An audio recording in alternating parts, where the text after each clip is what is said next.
USS Theodore Roosevelt, CVN-71. USS Theodore Roosevelt, CVN-71, is the fourth Nimitz-class, nuclear-powered, aircraft carrier in the United States Navy. She is named in honor of Theodore Roosevelt, the 26th President of the United States and a proponent of naval power. She is the fourth ship named in honor of Theodore Roosevelt, three bearing his full name and a fourth with just his last name. Another three U.S. Navy ships have Roosevelt in their names in honor of members of the Roosevelt family. This carrier's radio call sign is Rough Rider, the nickname of President Roosevelt's volunteer cavalry unit during the Spanish-American War. She was launched in 1984, and saw her first action during Operation Desert Storm in 1991.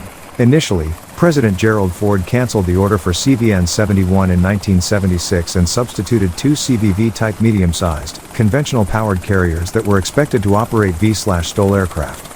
The existing TCBL design formed the basis for the new CVV, serving as a replacement for the aging Midway-class carriers, while capable of operating all existing conventional carrier aircraft. This capability to operate conventional aircraft proved important as the hope for supersonic V/STOL fighters did not come to fruition at the time.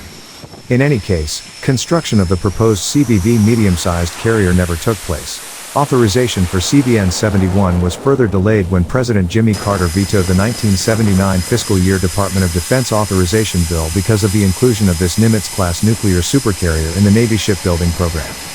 5-6. As a result of the Iran hostage crisis, which required the increased deployment of U.S. carrier battle groups to the Indian Ocean, President Carter reversed his stand on Nimitz-class nuclear supercarriers, and CVN-71 was subsequently authorized under the 1980 fiscal year authorization bill for the U.S. Department of Defense.